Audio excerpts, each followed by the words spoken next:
Esse jogo pra mim foi a comprovação de que o Flamengo sim escolhe partidas pra poder jogar. Fala galera, beleza? Pra quem não me conhece, eu sou o Guilherme e este é o É do Jogo. No vídeo de hoje eu queria falar sobre o Flamengo, que vem fazendo uma campanha um tanto quanto irregular no Campeonato Brasileiro. Eu acho que pro Flamengo, que tem um elenco tão forte, ficar tanto tempo sem nem tentar disputar o Campeonato Brasileiro é até certo ponto vergonhoso.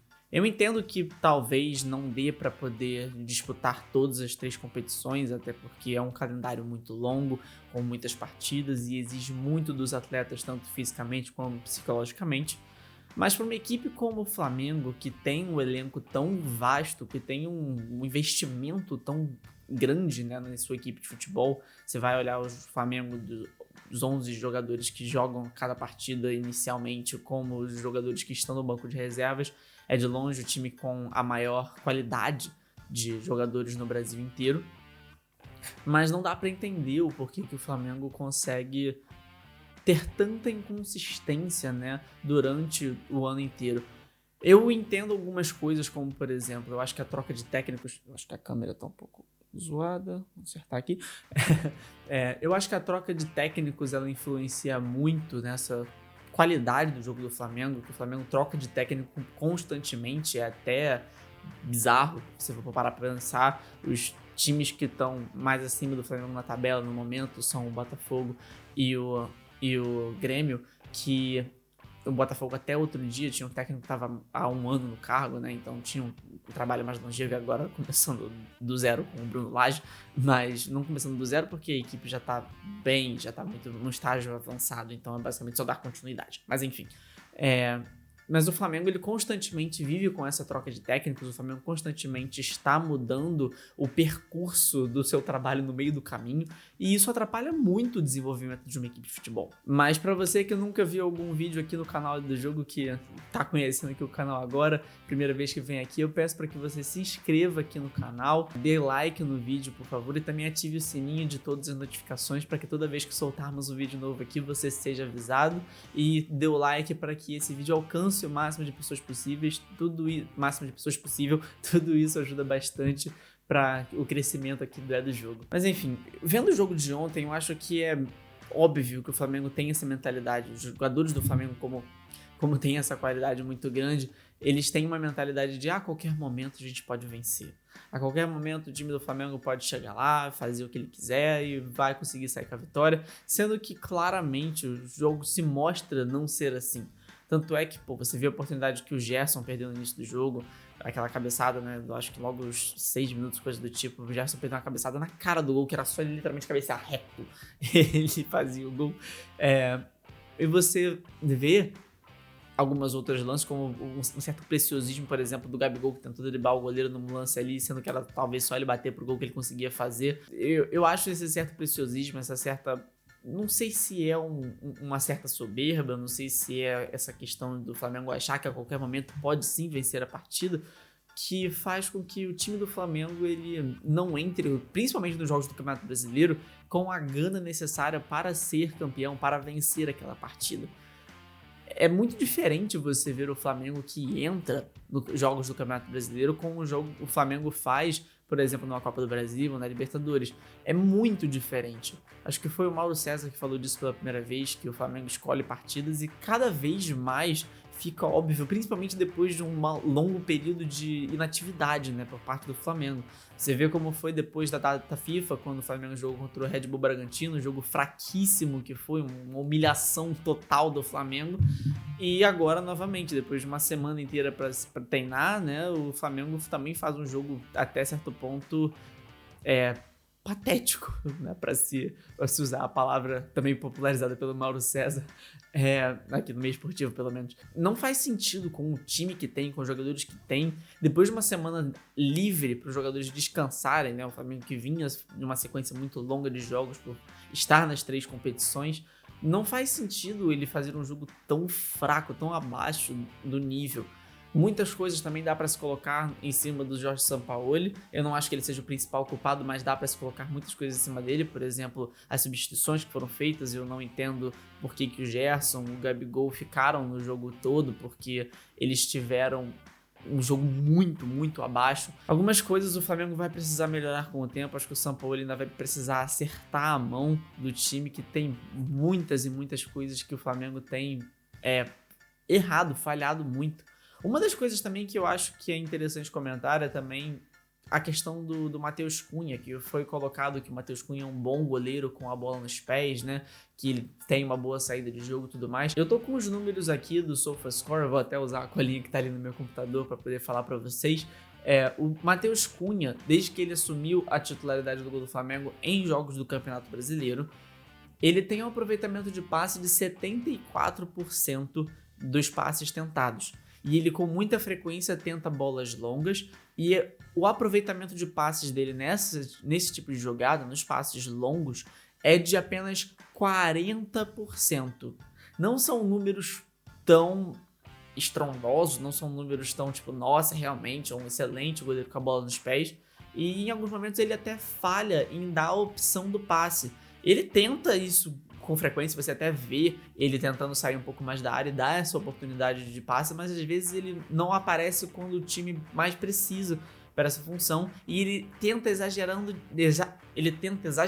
nossa, às vezes é difícil, ele tenta exageradamente essa bola longa e faz com que a sua precisão nos passes, tanto no número geral, né, como obviamente esses passes longos que são mais complicados e obviamente tem um número de uma porcentagem automaticamente menor, né, de acertos, se tornar o número fica reduzido, né, das duas coisas. Pegando aqui comparativamente os números do Matheus Cunha com os do Ederson, goleiro do Manchester City, que acho que é o primor na posição, você vê uma clara diferença. A diferença do Ederson, tanto nas bolas, tanto no âmbito geral, né, de passes, como nas bolas longas, é uma diferença considerável. Tudo bem, eu tô comparando o Matheus Cunha, que é um jovem, tem apenas 22 anos, com um goleiro já consolidado e um dos melhores do mundo fazendo essa função. É um pouco diferente de você dizer que automaticamente, o Matheus Cunha é um excelente goleiro com os pés. Eu não acho que dá para se fazer essa afirmação. Eu acho que dá para se dizer que ele é um goleiro competente nisso, mas que talvez ainda tenha muito, talvez não, né? Com certeza tem muito o que melhorar, e talvez até escolher melhor as vezes que ele vai fazer os lançamentos mais longos, escolher melhor as vezes que ele vai dar os passos mais curtos, porque isso tem atrapalhado um pouco até o desenvolvimento da saída de bola do Flamengo. Então ele precisa melhorar no âmbito geral, né, com a bola nos pés, para poder desenvolver mais essa saída de bola que o Sampaoli gosta muito de fazer. Diga-se de passagem, isso não é uma crítica ao Matheus Cunha. O Matheus Cunha vem fazendo um bom Campeonato Brasileiro, vem sendo um dos principais destaques do Flamengo desde que assumiu a titularidade, né, na posição. Embora eu acho que ele tenha assim falhado no gol do América Mineiro no jogo de ontem, porque a bola, querendo ou não, foi nas mãos dele e ele acabou não conseguindo espalmar a bola para fora ou para longe, ou para o meio da área, até que seria um erro, mas enfim. Eu acho que ali foi uma falha, não acho que ele foi um frango, acho que foi uma falha, dava para ele poder fazer algo melhor ali. Ele vem sim fazendo um bom Campeonato Brasileiro, só que essa questão do jogo com os pés, que tem sido falado tantas vezes, que o Matheus Cunha é bom nisso, Matheus Cunha é bom nisso, Matheus Cunha é bom nisso, os números provam que ele tem uma inconsistência ainda nesse estilo de jogo. Ele pode melhorar? Claro, tem só 22 anos, tem muita lenha para poder queimar, e ele pode sim se tornar um grandíssimo goleiro com a bola nos pés, mas ainda não é o que é o jogo do Matheus Cunha. Ele é um goleiro que dá muito mais confiança do que o Santos vinha dando anteriormente, mas ainda tem muito a melhorar nessa característica. Agora, ofensivamente, é impressionante como o Flamengo tem uma dificuldade de jogar em partidas que o Arrascaeta não se destaca. O Arrascaeta, durante grande parte do jogo, parecia que ele não queria disputar bolas, e ele acertava um passe ou outro, como por exemplo o lance do Gabriel, que faltou a perna direita, né, que ele tentou driblar o goleiro, um certo preciosismo também por parte do Gabigol, o único gol que o Flamengo consegue no jogo é num cruzamento do Arrascaeta pro Vitor Hugo, que também não entrou fazendo um bom jogo. Eu acho bom jogador, mas não entrou fazendo um bom jogo. O Flamengo tá meio que dependente demais do Arrascaeta nos últimos jogos, e isso é muito perigoso, principalmente se você levar em consideração que o Arrascaeta é um jogador que sofre constantemente com lesões. O Flamengo precisa realmente dessa questão do substituto, do Arrascaeta, que é muito difícil de se encontrar, porque ninguém vai querer chegar em nenhuma equipe do Brasil, do mundo, para poder ser reserva, as pessoas vão querer chegar para poder jogar. E talvez eu acho até que se, por exemplo, chegar o Claudinho, chegar o De La Cruz, que nenhum deles seja reserva. Acho que no Flamengo hoje não dá para se dizer que existem titulares e reservas. Tem jogadores que jogam mais frequentemente no 11 inicial, mas o Sampaoli roda o time com muita frequência, ele não repete a escalação há mais de 2 anos, e eu não acho isso errado. Se você tem jogadores que poder fazer isso, tá certo. Só você ver, por exemplo, o que fazem equipes europeias. Mas eu acho que o Flamengo precisa sim de um jogador para poder distribuir essa carga com o Arrascaeta. O Claudinho pode fazer essa função, o De La Cruz pode fazer essa função. Não são jogadores que já estão confirmados. Eu acho que o Claudinho é uma negociação muito difícil. O De La Cruz com certeza não vem esse ano. O River Plate não vai abrir mão desse jogador. Mas ainda precisa muito de um jogador que consiga tirar um pouco essa carga do Arrascaeta, para que em algum jogo que ele não vá bem, o Flamengo ainda assim consiga ter uma qualidade de jogo maior. Essa função era antes do Everton Ribeiro, e eu acho que o Everton Ribeiro ainda consegue isso em determinados momentos do jogo, só que a idade está começando a mostrar um peso pro Everton Ribeiro, e talvez ele precise se adaptar um pouco à função de ser um jogador útil no elenco e não mais um jogador imprescindível que ele antes era. Você vê os jogos que o Everton Ribeiro tem entrado no segundo tempo, eu acho que ele tem sido até mais eficaz nessas partidas do que nos jogos que ele tem entrado desde o início.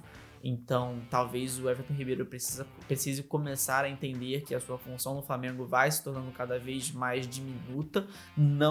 Ele não é um jogador inútil, ele não é um jogador que não tem espaço no Flamengo. Eu acho que ele e o Bruno Henrique devem sim renovar o contrato com o Flamengo, mas eu acho que o entendimento da parte tanto do Flamengo como do Everton Ribeiro de que ele não é mais um jogador imprescindível como era até uns 2 anos atrás, até ano passado também, ele foi incrivelmente bem no ano passado, é importante pro Flamengo reconhecer isso, e o Flamengo precisa entrar com mais seriedade. Um time que tem R$1 bilhão de faturamento precisa entrar com mais seriedade no Campeonato Brasileiro.